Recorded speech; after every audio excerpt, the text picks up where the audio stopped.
اللہ نے دی ہے نا آزمائش، اللہ ہی نکلوا دے گا مجھے سے۔ 4 راستے بند ہو جائیں گے، مجھے بند گلی نظر آ رہی ہے، اللہ کو نہیں نظر آ رہی۔ اللہ 5واں راستہ نکالے گا، وَمَن يَتَّقِ اللَّهَ يَجْعَل لَّهُ مَخْرَجًا۔ گھبرانا نہیں، اس پہ توکل رکھنا ہے تمہیں، اس آزمائش سے نکلنے کے لیے۔ آزمایا ہے کس نے؟ اللہ نے، میرے اللہ نے آزمایا، وہ اتنا بوجھ میرے اوپر کبھی بھی نہیں ڈالے گا کہ میرے کندھے اٹھا نہ سکے۔ 2 وجوہات کی بنا کے اوپر جو لوگ جنت میں چلے جائیں گے، یاد رکھیے میری بات کو دہرا رہا ہوں، جو لوگ جنت میں چلے جائیں گے نا، وہ بھی 2 وجوہات کی بنا کے اوپر پچھتا رہے ہوں گے جنت میں جا کے۔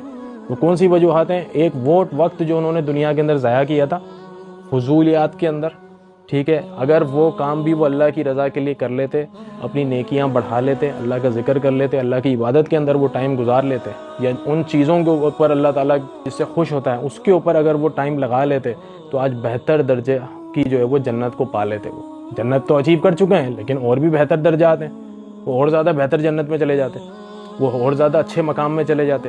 ہو سکتا ہے اللہ تعالیٰ اس کی بیسس کے اوپر رسول اللہ صلی اللہ علیہ وسلم کا پڑوس ان کو عطا فرما دیتا۔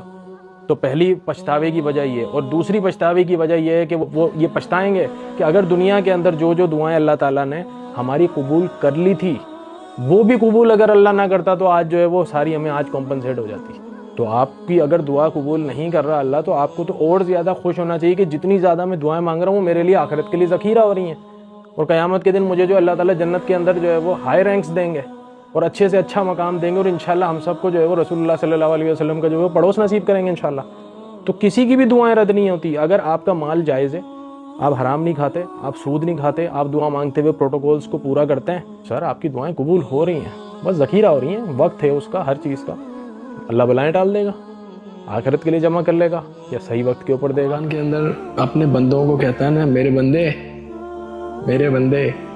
ایک آیت کے اندر آتا ہے اللہ تعالیٰ اپنے نبی سے مخاطب ہے اور کہتے ہیں میرے بندے جب تم سے سوال کریں نا تو انہیں بتانا کہ میں ان کے قریب ہوں، انہیں بتانا کہ جب وہ دعا کرتے ہیں میں سنتا ہوں، انہیں بتانا میں انہیں جواب بھی دیتا ہوں، بس میری بات مان لیا کر، اسی میں ان کی بھلائی ہے۔ میں تو نہیں ہوں کہ جس کے بارے میں تو یہ کہہ رہا میں نے ویسی قدر نہیں کی۔ اللہ مجھے توفیق دے دے اللہ کہ میں تیری ویسی قدر کر سکوں جیسے کرنی چاہیے تھی۔ اللہ جس دل کے اندر بھی اللہ کی محبت ہوگی نا اور اللہ کا خوف ہوگا، جب بھی وہ قرآن کو پڑھے گا نا اور یہ آیت آئے گی وما قدر اللہ حق قدری، وہ یہاں پہ رک جائے گا، اس سوچ میں پڑ جائے گا کہ یہ جو اللہ کہہ رہے ہیں نا، یہ انسان تو نے میری ویسی قدر نہیں کی جیسے کرنی چاہیے تھی، تو نے ویسی قدر نہیں کی جیسی کرنی چاہیے تھی۔ وہاں پر وہ مومن شخص ہوگا نا، وہ رک جائے گا تھوڑی دیر کے لیے کہ کہیں اللہ نے میرے اوپر تو آیت نہیں اتاری دی، کہیں اللہ یہ میرے بارے میں بات تو نہیں کر رہا۔ اللہ سے سوال کرے گا، اللہ کہیں یہ میں تو نہیں ہوں، اللہ کہیں وہ میں تو نہیں ہوں کہ جس کے بارے میں تو یہ کہہ رہا میں نے ویسی قدر نہیں کی۔ ہاں میں بہت گناہ گار ہوں، لیکن کوشش تو کر رہا ہوں۔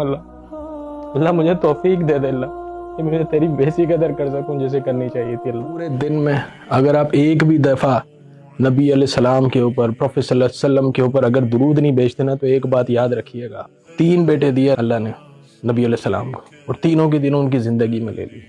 ہر نبی کو ایک دعا ملتی ہے جو وہ دنیا میں مانگے اور وہ دعا رد نہیں ہوتی، اس نے وہ سنبھال کے اپنی امت کے لیے دعا رکھی ہوئی ہے، اپنے بیٹوں کے لیے نہیں مانگی کہ اللہ تو نے 3 بیٹے لے لیے، ایک بیٹا واپس دے دے، ایک بیٹے کی زندگی واپس دے دے، نہیں، اپنی امت کے لیے سنبھال کے رکھی ہوئی اس نے، کل شفاعت کرے گا میرا نبی صلی اللہ علیہ وسلم، اپنے لیے نہیں مانگ رہا، اپنی امت کے لیے مانگ رہا ہے۔